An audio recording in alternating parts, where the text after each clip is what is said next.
Tunje wentombi esho wensizwa ubhuti wabantu ke lo Yellowbone umfana kaMawusiso Samagambo aka Simjie bathi ke sisekudwini zithi ke iSouth Africa ilahlekelwe elinye lamaciko ayingqayizivele elizakheleke igama emkhakheni wezokulungisa kusuka eneminyaka eyishumi uzalwa ke lapha ya eMahikeng oshone eneminyaka engu40 wazalwa ngo1984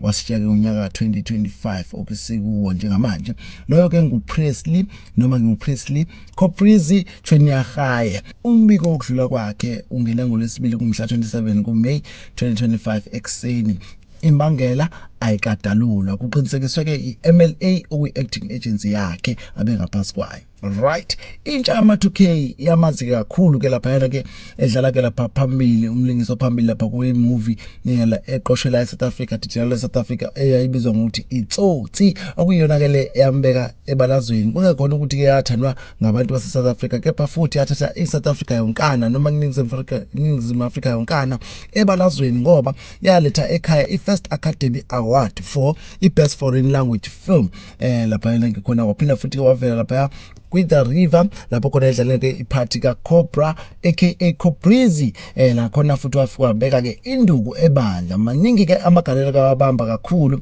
lapha na koMandela Long Walk to Freedom maningi amafilms ngabala nje kushona ilanga kepha ke umlingisi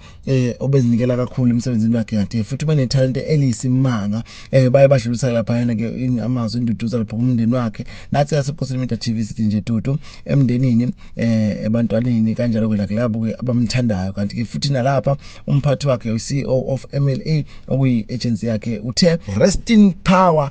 Koprizi uyohlala ke lapha ukukhumbuleka sengathi ke ungehla ke umoya wenduduzo kubantwana bakho umndeni wakho kanye nalabo abathandiweyo bakho kusho ke lapha yena ke yena uMorris Lee unina Morris Lee okuyena ke CEO yeMLA.